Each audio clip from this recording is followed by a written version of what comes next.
Assalamualaikum warahmatullahi wabarakatuh. Perkenalkan kami dari kelompok 8, izin mempresentasikan tentang audit sistem informasi siap undip yang mengenai desain factors, yang mengenai proses EDM03, APO 12, dan DSS 05. Bisa di next.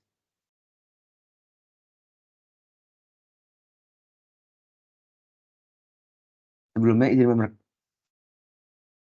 izin memperkenalkan diri. Perkenalkan, nama saya sendiri Muhammad Resya Roni sebagai ketua tim dari kelompok 8. Selanjutnya di sini ada Farisudi Adrian dan Yudhistira Audito. Bisa di next. Oke, selanjutnya akan dilanjutkan oleh teman saya. Oke, untuk DF1 dan DF2 ini kita menggunakan APO 12, yang dimana tujuan dari APO 12 itu adalah untuk mengintegrasikan ya manajemen resiko IT dengan manajemen resiko perusahaan secara umum. Dan kita juga bisa menimbang untung rugi dari pengelolaan resiko IT tersebut. Nah, untuk yang desain faktor satu ini, setiap aplikasi siap undip ini cenderung ke client service dengan skor 5. Karena apa? Karena tujuan aplikasi siap undip ini dirancang adalah untuk membantu memfasilitasi dan meningkatkan proses belajar mengajar bagi dosen, mahasiswa, dan tentunya dengan berbagai fitur dan layanan ya, seperti contohnya absensi, lalu ada jadwal kuliah, lalu ada data akademik. Nah, dengan fitur yang disebutkan ini, alasan kami memilih APO 12 yaitu karena terdapat risiko seperti ketersediaan layanan dan keamanan data. Nah, dengan APO 12 ini, kita bisa mengelola risiko ini dan mengantisipasi dampak-dampaknya ya terhadap pengguna, yaitu bagi dosen dan bagi mahasiswa. Nah, nantinya organisasi ini bisa mengambil langkah-langkah preventif sebelum risiko itu terjadi, seperti itu. Oke, boleh di next.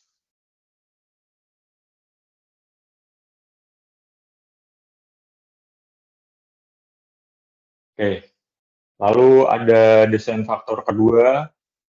Nah, di sini kita mengambil poin yang bobotnya tinggi ya, yaitu angka 4 dan 5.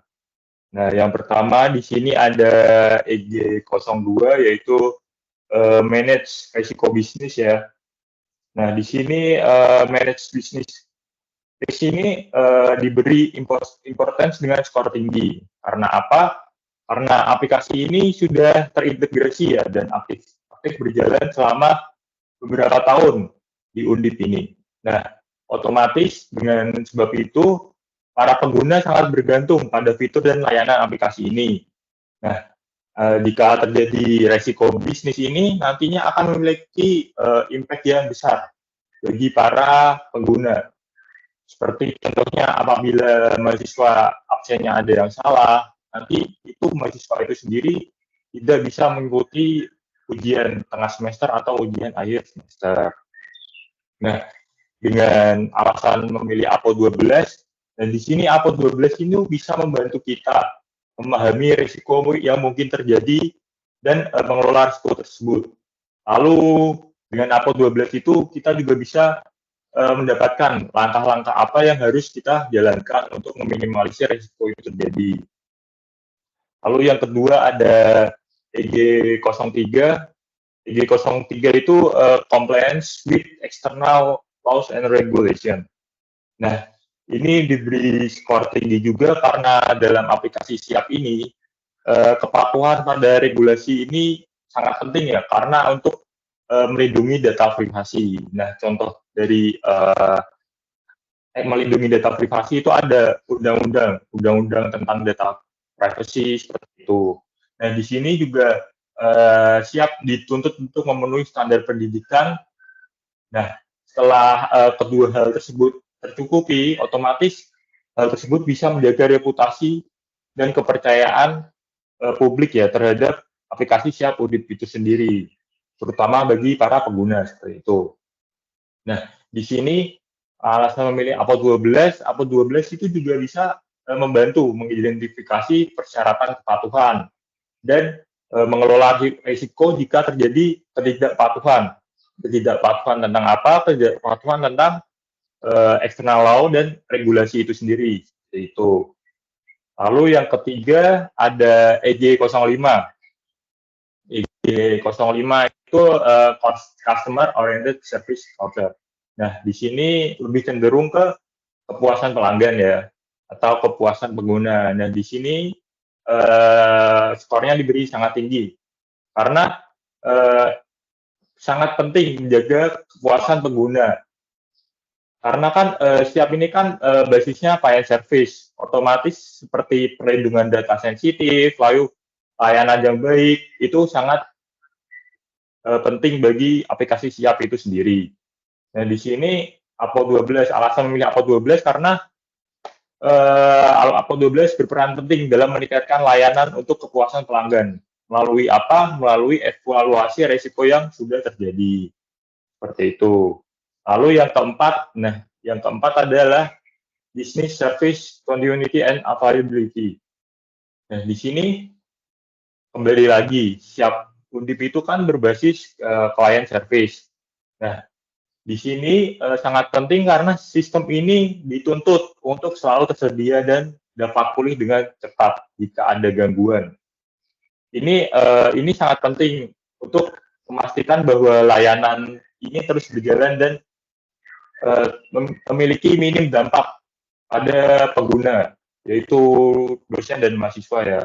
Nah, di sini APO 12 itu membantu kita mengidentifikasi dan mengelola risiko yang bisa mengganggu layanan dan merencanakan strategi pemulihan jika terjadi gangguan. Contohnya jika tiba-tiba terjadi ancaman serangan cyber, nah kita sudah ada nih strategi pemulihannya, dan di sini APO 12 bisa membantu kita untuk mengatasi masalah tersebut. Lalu yang kelima ada EG07. Di sini EG07 yaitu Quality of Management Information. Nah, ini diberi skor tinggi ya, karena di SIAP ini kan mengandung kualitas informasi aktivitas akademik, yang dimana informasi tersebut harus akurat. Jika apabila terjadi ketidakakuratan, maka proses belajar mengajar akan terganggu juga. Contohnya seperti data yang beda pada ruang kelas dengan data yang dimiliki oleh mahasiswa. Seperti itu nantinya akan mengganggu proses belajar mengajar. Nah, di sini alasan memilih APO 12, APO 12 ini bisa mengelola risiko jika terjadi ketidakoptimalan fungsi proses internal itu sendiri. Nah, juga APO 12 memiliki langkah apa yang harus diambil jika kita memiliki risiko tersebut. Seperti itu. Lalu yang ketujuh ada EG09, yaitu optimization of business process cost ya. Nah, di sini juga diberi skor tinggi karena hal itu sangat penting. Karena ini kan aplikasi Siap Undip kan sistemnya sistem IT yang dimana untuk melakukan upgrade fitur atau layanan itu membutuhkan biaya yang lumayan banyak.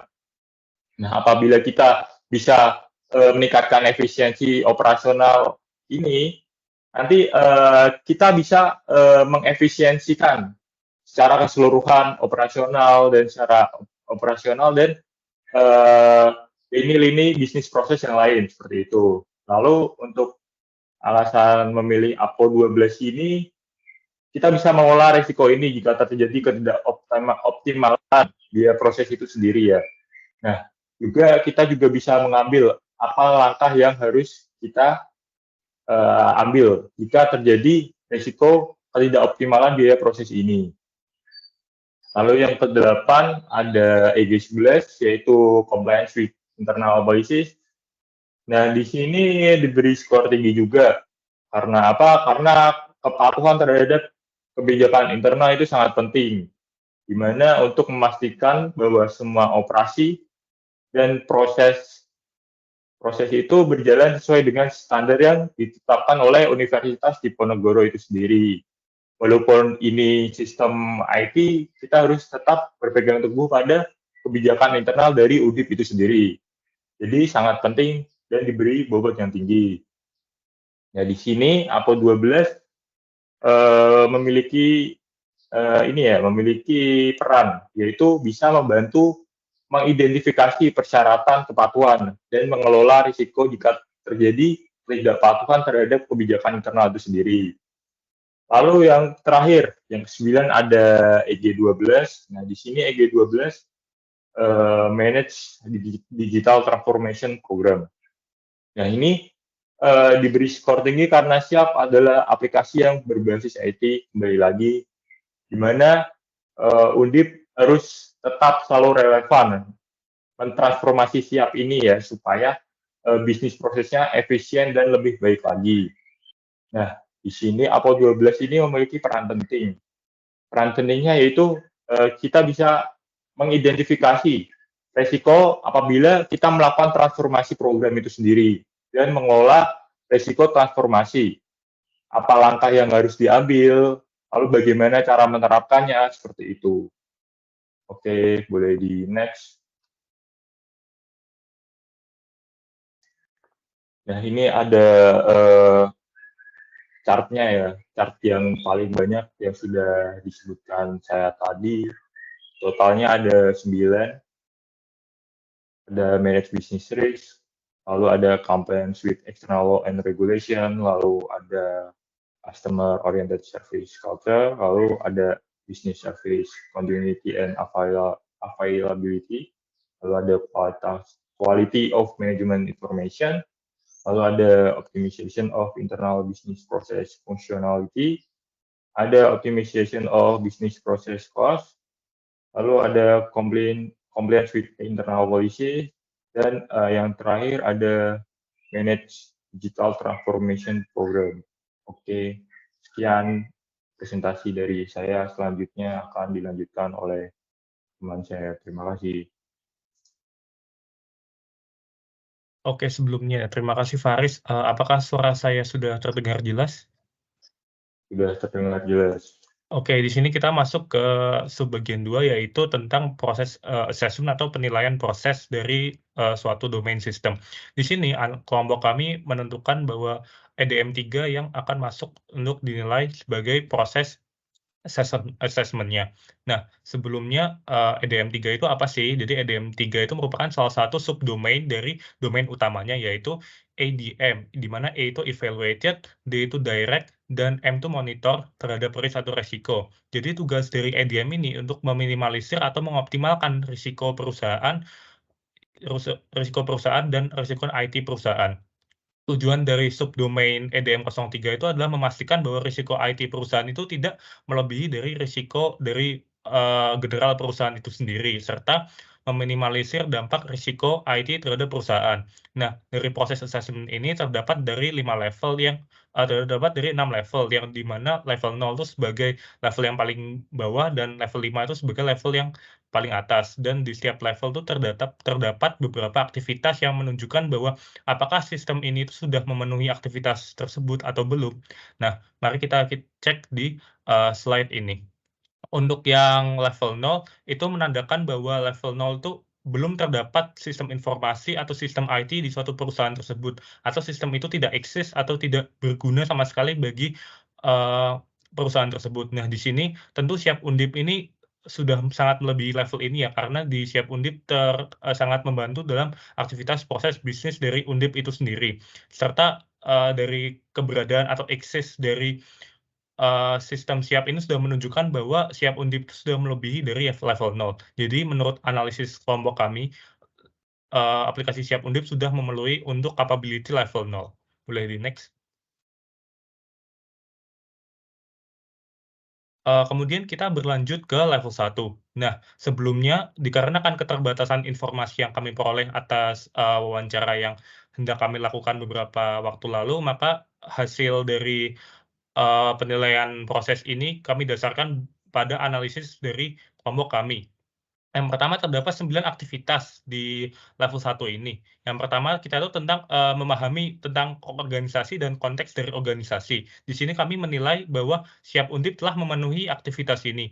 Kenapa bisa memenuhi? Karena Siap Undip ini sudah secara harfiah memahami atau paham atas tujuan dari organisasi aktif atau aktivitas bisnis dari Undip sendiri, di mana Undip sendiri bergerak di dalam bidang akademis dan juga bidang pembelajaran perkuliahan, dan di mana sistem Siap ini membantu untuk memperlancar atau menjadi katalisator dari aktivitas bisnis proses tersebut, di mana sistem Siap ini juga sesuai visi misi Undip yang salah satu di visinya itu mengatakan bahwa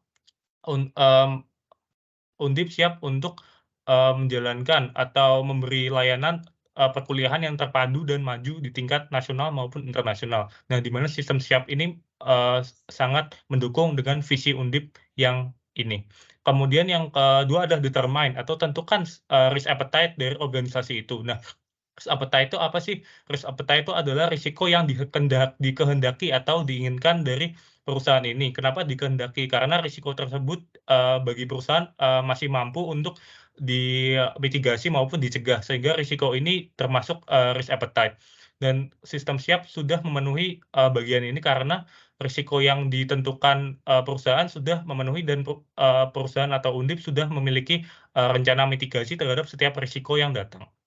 Yang ketiga adalah determine tingkat toleransi risiko atau menentukan tingkat toleransi risiko terhadap risk appetite. Nah, seperti yang dijelaskan di poin 2 tadi, bahwa toleransi terhadap risk appetite-nya sudah disiapkan oleh Siap Undip, di mana setiap risiko yang mereka hadapi memiliki cara atau mitigasi masing-masing yang berbeda dan dapat diterima untuk risk appetite itu tersendiri. Kemudian kita move ke selanjutnya, yaitu menentukan tingkat keselarasan atau alignment dari strategi risiko IT dengan strategi risiko perusahaan. Nah, di sini dibutuhkan antara kesinambungan antara risiko IT dan risiko perusahaan, di mana risiko IT dan risiko perusahaan tidak boleh saling bertolak belakang, sehingga biaya yang dikeluarkan untuk memitigasi kedua belah risiko yang dihasilkan dari risiko IT dan risiko perusahaan bisa menjadi beban keuangan bagi Undip di situ sendiri. Dan di sini sistem Siap sudah memenuhi bahwa risiko IT dan risiko perusahaan telah berjalan lurus dan tidak terdapat suatu tolak belakang yang menyebabkan bengkaknya biaya terhadap mitigasi tadi. Kemudian ada mengarahkan integrasi strategi risiko sistem informasi ke dalam praktik manajemen risiko dan kegiatan bisnis perusahaan, di mana pengarahan integrasi dan penerjemah strategi risiko IT sudah diterapkan oleh sistem Undip, di mana strategi IT sudah diterapkan di setiap strategi bisnis dari Siap Undip tersebut, seperti kegiatan bisnis dalam perkuliahan, absensi, maupun kartu rencana studi, dan sebagainya yang berkaitan dengan kegiatan akademik dan kegiatan kemahasiswaan. Kemudian adalah directing atau mengarahkan pengembangan rencana komunikasi risiko yang mencakup semua tingkatan perusahaan. Nah, di sini setiap tingkat perusahaan setiap tingkat di Undip, di bagian Undip memiliki risiko yang berbeda-beda. Nah, bagaimana suatu sistem itu dapat mencakup semua tingkat perusahaan dan menyampaikan bahwa risiko yang mereka hadapi itu memiliki mitigasi yang berbeda-beda. Nah, di sistem Siap ini sudah memberikan hal tersebut, di mana setiap bagian tingkatan perusahaan memiliki risiko yang berbeda-beda dan dikomunikasikan bagaimana cara memitigasinya agar dapat dikurangi dampaknya terhadap risiko dari masing-masing departemen, seperti itu. Kemudian ada implementasi langsung dari mekanisme yang tepat merespon terhadap perubahan risiko dan melaporkannya ke tingkat manajemen yang sesuai. Nah, di sini merupakan lanjutan dari poin sebelumnya, yaitu komunikasi risiko, di mana implementasi langsung mekanisme ini dapat melaporkan setiap risiko yang dihadapi dari per bagian manajemen, di mana setiap manajemen memiliki risiko yang berbeda, dan pekomunikasian itu harus kepada manajer yang tepat. Misal ini risiko berkaitan dengan risiko IT di Undip, misal terjadi error atau sebagainya. Nah, maka pelaporannya itu langsung ke bagian kepala sistem informasi Undip, bukan ke bagian yang lainnya. Nah, itu merupakan merespon dengan cepat perubahan dan melaporkan ke manajemen yang tepat. Kemudian mengarahkan risiko, peluang, dan masalah dan kekhawatiran, dan dapat diidentifikasi dan dilaporkan kepada pihak saja yang tepat kapan saja. Poin ini merupakan penegas dari poin sebelumnya, di mana poin ini adalah melaporkan setiap risiko, peluang, masalah, dan juga mitigasi ke bagian-bagian yang tepat, semisal risiko masalah akademis. Nah, kita akan melaporkannya ke sistem bagian akademis, bukan ke sistem informasi, seperti itu. Kemudian yang terakhir itu adalah melaporkan setiap manajemen risiko kepada Dewan Direksi atau Komite Eksekutif. Nah, setiap manajemen risiko yang kita sudah komunikasikan akan kita follow up atau tindak lanjuti kepada pihak yang tertinggi, yaitu Dewan Direksi. Nah, dalam konteks Undip, di sini Dewan Direksi itu sebagai Wakil Rektor 3 yang membawahi sarana dan prasarana dari kampus Undip ini. Nah, di mana sistem siap itu menjadi salah satu sarana atau prasarana yang digunakan untuk memperlancar proses perkuliahan. Boleh di next.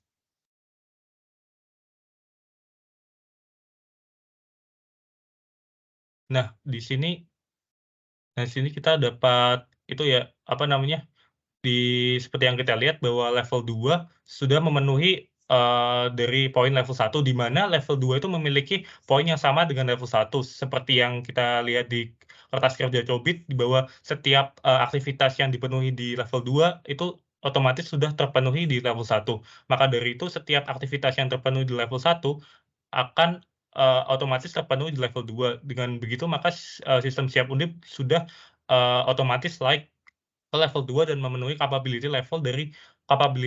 level 2 tersebut. Maka dari itu kita akan langsung naik ke level 3. Boleh di next. Di level 3 itu terdapat sekitar 5 aktivitas. Yang pertama itu evaluating atau secara proaktif tuh mengevaluasi faktor risiko IT sebelum keputusan strategis perusahaan yang tertunda, dan memastikan bahwa pertimbangan risiko itu merupakan bagian dari proses keputusan strategis perusahaan. Nah, kita sebagai auditor, kita melihat bahwa mengevaluasi setiap faktor risiko IT sebelum membuat keputusan strategis, di mana risiko-risiko tersebut yang nanti akan digunakan untuk bahan untuk membuat keputusan strategis di masa mendatang demi menghindari risiko yang sama di kemudian hari. Nah, menurut analisis kelompok kami, sistem siap sudah memenuhi ini karena setiap evaluasi yang dihasilkan oleh siap itu merupakan hasil dari evaluasi sebelumnya. Jadi sistem siap memperbaiki risiko-risiko yang telah ada dan kemudian memberi fitur atau masukan baru ke sistem tersebut, sehingga hasil evaluasi di masa lampau telah ditindaklanjuti dengan baik oleh para yang berkepentingan di sini. Kemudian yang kedua adalah mengevaluasi aktivitas manajemen risiko untuk memastikan keselarasan dengan kapasitas perusahaan yang menghadapi kerugian IT. Nah, di sini sistem siap itu sudah mengevaluasi aktivitas dari manajemen risiko itu untuk memastikan bahwa perusahaan itu memiliki kemampuan atau kapabilitas untuk mengganti kerugian yang semisal kita menghadapi risiko itu. Nah, seperti contoh, semisal terjadi kerusakan sistem yang melibatkan fondasi sistem tersebut rusak, seperti infrastruktur jaringan yang menyebabkan sistem tersebut down dalam beberapa hari. Nah, di sini kita mengevaluasi aktivitas manajemen risiko itu harus berkoordinasi dengan pihak yang terkait, yang nanti apakah pihak tersebut mampu untuk mengganti kerugian sebesar kerusakan ini atau tidak, dan bagaimana kita memastikan bahwa kerugian ini tuh tidak menghambat dari proses aktivitas bisnis dari Undip itu tersendiri. Nah, di sini menurut analisis kelompok kami, sistem siap sudah memenuhi untuk aktivitas ini. Nah, kita move ke selanjutnya, yaitu merekrut dan mempertahankan keterampilan personel yang diperlukan untuk manajemen risiko IT. Ya, ini adalah melakukan diklat ya, yaitu pendidikan dan pelatihan terhadap personel atau staff IT yang nantinya akan memaintain maupun mengoperasikan sistem siap ini demi kelancaran aktivitas bisnis. Nah, menurut analisis kelompok kami, pasti Siap Undip sudah melakukan pelatihan dan pelatihan juga sertifikasi terhadap staf-staf IT yang nantinya akan bertanggung jawab di sistem ini. Kemudian kita move untuk poin yang keempat, yaitu mengidentifikasi tujuan dan metrik utama dari tata kelola risiko proses manajemen yang akan dipantau, disetujui untuk metode pendekatan dan teknik prosesnya untuk melaporkan informasi atas pengukuran tersebut. Nah, menurut analisis kelompok kami, di mana sistem siap itu masih belum memenuhi untuk aktivitas ini karena untuk tujuan dan metrik utama dari governance atau tata kelola risiko manajemen sudah melakukan review untuk pemantauan, dan untuk metodenya, menurut kelompok kami metode yang dihasilkan oleh Siap Undip itu masih belum memenuhi untuk mengidentifikasi tujuan dari metrik itu, di mana metode yang diterapkan tuh masih metode lampau yang kurang relevan untuk diterapkan di masa sekarang. Di mana metrik dan tujuan utama, walaupun tujuannya sama, namun metrik dari tahun ke tahun berubah. Nah, menurut kelompok kami, hal itu belum memenuhi untuk aktivitas ini. Dan yang terakhir yaitu memantau sejauh mana profil risiko yang dikelola dan ambang batas risiko dan toleransi perusahaan terhadap risiko yang dihadapi. Itu seperti yang dijelaskan di poin 1 dan poin 2 bahwa toleransi atas risiko di mana sistem Siap Undip telah menerapkan toleransi dari setiap risk appetite atau profil risiko yang disiapkan oleh Undip, dan di mana setiap risiko itu memiliki cara atau mitigasi yang berbeda-beda pada setiap tingkatan aktivitas bisnisnya. Kemudian kita move lagi. Nah, sebelumnya dikarenakan salah satu aktivitas tersebut tidak memenuhi, maka sistem Siap tidak bisa memenuhi capability level 4 maupun 5, dikarenakan ada salah satu aktivitas di level 3 yang tidak memenuhi kapabilitas untuk dilaksanakan. Boleh di next. Nah, dikarenakan ada salah satu bagian yang tidak terpenuhi dalam level 3, yaitu menentukan tujuan dan metode teknik dari menentukan tujuan metrik tersebut, maka kita sebagai kelompok 8 memberikan rekomendasi sebagai berikut. Yang pertama, yang mengenai pengembangan dan tujuan dan metrik. Kita tuh harus meningkatkan identifikasi tujuan dan metrik utama dari proses tata kelola dan manajemen risiko yang dipantau. Nah, di mana identifikasi tujuan itu pasti sudah dilakukan secara mendalam. Nah, bagaimana kita meningkatkan identifikasi terhadap metrik-metrik tersebut agar metode yang kita akan gunakan nanti sudah mencakup untuk mengidentifikasi semua metrik yang tersedia. Nah, di sini untuk teknik dan metode yang dibutuhkan, menurut rekomendasi kelompok kami dapat didiskusikan dengan bagian-bagian seperti biro akademis kemahasiswaan, di mana metode ini dapat secara efisien maupun secara economically feasible dapat diterapkan di sistem Siap Undip ini. Kemudian rekomendasi yang kedua terkait pendekatan dan pelaporan, di mana metode pendekatan dan pelaporan itu sebagai tindak lanjut dari menentukan tujuan dan metode untuk mengidentifikasi metrik tersebut. Dan ketiga yaitu terkait tindak lanjut dari poin sebelumnya, poin 3, yaitu pelatihan dan pendidikan terhadap keterampilan dan staf IT. Walaupun sistem Siap Undip telah memenuhi untuk keterampilan dan keahlian dari tim IT, nah di sini perlu dilakukan tindak lanjut yang menyeluruh terhadap seluruh staf IT agar meminimalisir terjadinya malpraktik terhadap sistem tersebut, serta meningkatnya kemampuan staf IT juga menjadi investasi jangka panjang untuk sistem ini, karena dengan meningkatnya kemampuan skill tim IT, pihak organisasi atau enterprise atau Undip ini tidak perlu mengganti staf-staf yang sebelumnya, dan tidak perlu menggantikan employee turnover yang terlalu tinggi. Dan yang terakhir yaitu adalah review dan penyesuaian. Setelah melakukan review terhadap rekomendasi yang dilakukan oleh para auditor, perlu dilakukan tindak lanjut terhadap rekomendasi-rekomendasi tersebut dan peninjauan atau review rutin atas rekomendasi yang diberikan. Nah, review rutin ini bisa salah satu caranya adalah sebagai melakukan penilaian bulanan atau penilaian per semester terhadap kinerja atau dampak yang dihasilkan dari rekomendasi ini. Apakah ada perubahan dari setiap aktivitas yang diberikan ataukah aktivitas yang diberi rekomendasi itu berubah dari sebelum dikasih rekomendasi, seperti itu. Untuk next slide. Untuk struktur diagram Praci akan dijelaskan oleh teman saya. Sebelumnya terima kasih. Oke, terima kasih Mas Audito atas kesempatannya. Selanjutnya saya akan menjelaskan tentang diagram Raci. Kita itu sebelumnya kita harus tahu dulu nih, apa itu diagram Raci. Diagram Raci itu adalah diagram yang dimana kita dapat membantu untuk mengidentifikasi peran dan siapa yang akan bertanggung jawab di suatu organisasi atau di suatu perusahaan. Di sini aku akan menjelaskan tentang Raci-nya itu. Raci itu singkatan dari responsible, accountable, consulted, dan informed. Di sini masuk responsible itu adalah orang yang bertanggung jawab langsung atas pekerjaannya. Habis itu accountable itu adalah orang yang memantau pekerjaannya. Consulted itu ada orang yang meninjau dan menyetujui nih pekerjaan ini udah baik atau belum. Nah, di sini habis itu ada inform. Itu ada kelompok atau perorangan yang mendapatkan informasi tersebut.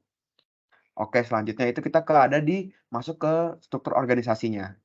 Sebelumnya di sini kita menggunakan struktur organisasi yang masuk ke bagian siap undip atau IT undip.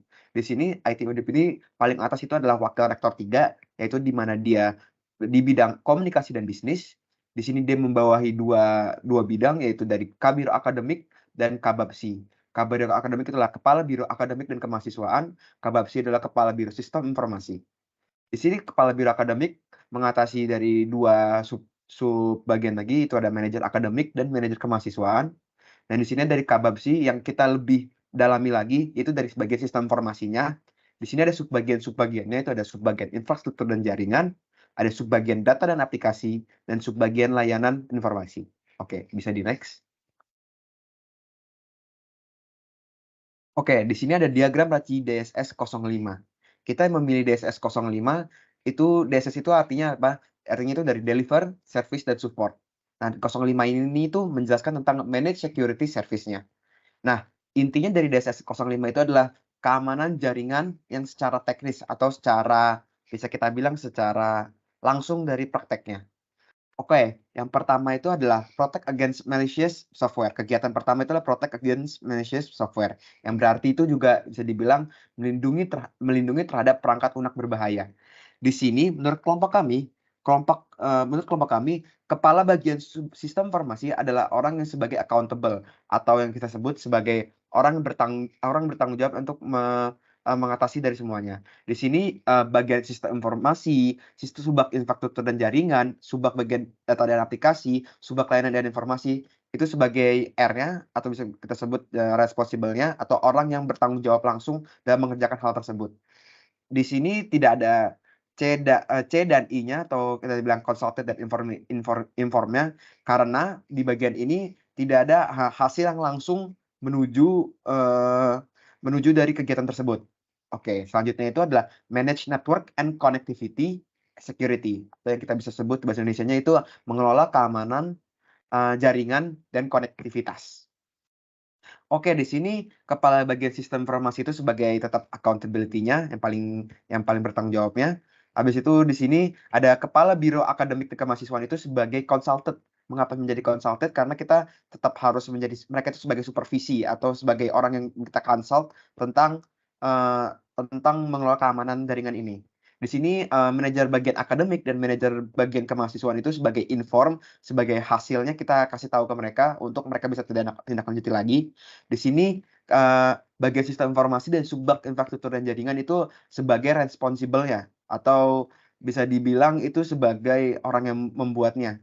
Kenapa kita pilih bagian sistem informasi dan subbak jaringan saja? Karena di sini menurut kelompok kami mengelola keamanan jaringan itu hanya di bagian subbak infrastruktur dan jaringan.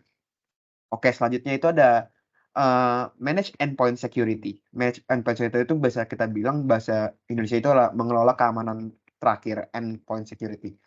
Oke, di sini itu yang pasti itu accountability-nya itu bagian sistem informasi, dan untuk kita di sini tetap harus kita consult ke bagian akademik dan kemahasiswaan yang utamanya, dan hasilnya kita berikan kepada manajer bagian akademik dan manajer bagian kemahasiswaan. Dan di sini responsible-nya itu kita ada 3, dari bagian informasi, jaringan, dan aplikasi.